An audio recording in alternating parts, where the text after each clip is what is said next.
Hey everyone, welcome to our fifth and final day of day camps and our fifth and final craft. This morning we learned about the church, specifically the early church, as we saw in the book of Acts.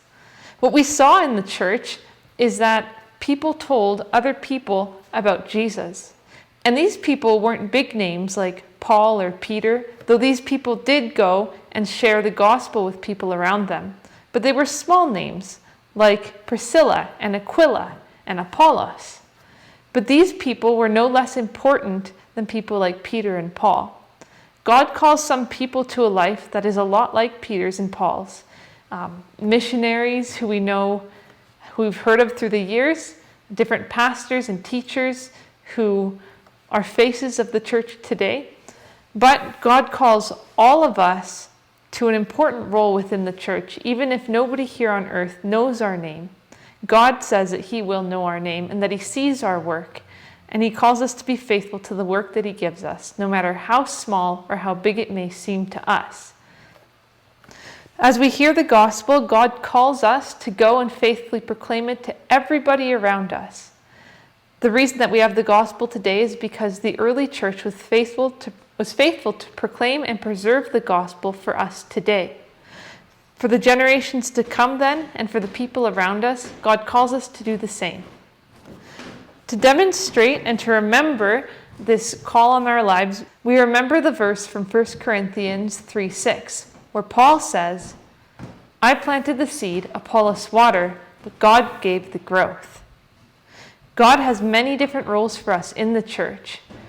Some plant the seed, some share the gospel. We're all called to share the gospel, but people might not come to faith the first time that they hear the gospel. But other people who aren't us might come along, and hearing the gospel from them, that person might come to faith. In either case, it's not us or the other person who brings this other person to God, but it's God who gives the growth in that person and who gives the growth in us. God calls us to be faithful in the gifts He gives us and in the tasks He gives us to do. So with that in mind, let us go to our craft. We're going to paint a flower pot today to remember this truth. We are going to need a flower pot of any size, paint brushes, some water, a paint easel or something to put your paint on, paints of any color, a bit of paper towel to dab your paintbrushes off on once you wash them, and a surface to put your pot on so your table doesn't get dirty. So let's get to our craft. The first thing we're going to do is put some paint into our palette. I took 4 colors because I want to make kind of like a sunny scene with some leaves and some plants. So I'll put some green in there, and some blue for the sky, and some yellow for the flowers, and some white for the clouds. Oh, it's pretty watery. Make sure you give them a good shake before you put these colors in. You can make any design you want on your pot, but I figured I'd stick with a planting theme to go with what we learned today. And just start painting.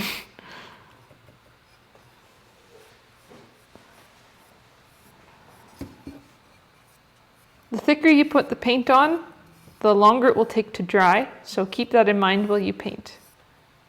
And I think I'll paint blue all around before putting on the other colors.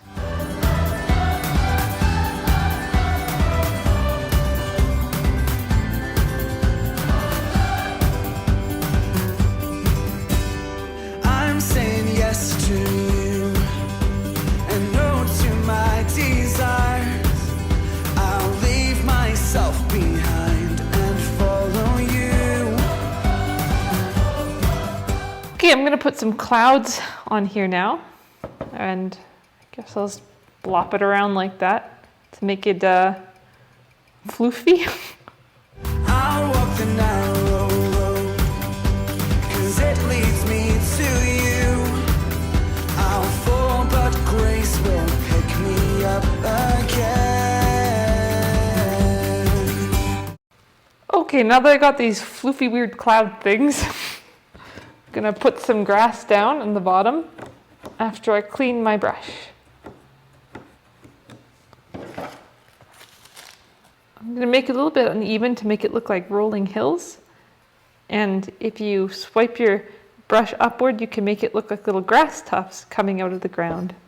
I've counted up the cost. Oh, I've counted up the cost. Yes, I've counted up the cost, and you are worth it. I think I'm gonna draw some flowers on here now. So I'm taking the smaller brush and I'm gonna do some stems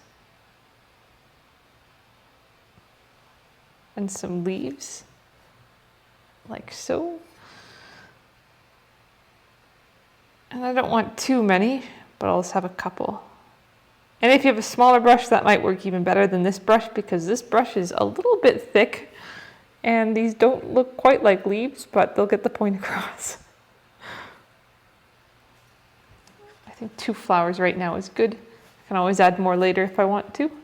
And to do the flowers, I'm just going to put down 5 little petals, and a dot in the middle. And I'll put a couple more of those on the other side as well, just repeating that same process. I do not need safety as much as I need you. You're dangerous, but Lord, you're beautiful. I'll chase you through the pain. I'll carry my cross, 'cause real love is not afraid to bleed. And I'm going to write on the upper rim what we learned today. I'm going to write 1 plants, 1 waters, God gives the growth. I've counted up the cost. Oh, I've counted up the cost. Yes, I've counted up the cost, and you are worth it. So there we have 1 plants, 1 waters, God gives the growth. And that is our flower pot. When your flower pot is dry, I'll use my tiny flower pot to demonstrate. I'm going to take the soil that you'll find in your packages, put the soil into the pot,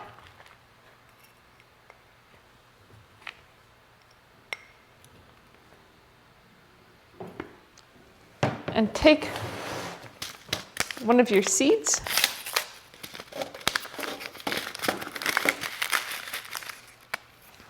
and plant it inside.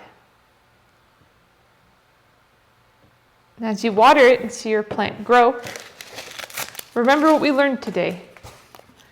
Now that we have our seed planted, we'll add a little bit of water, because water will help the plant grow.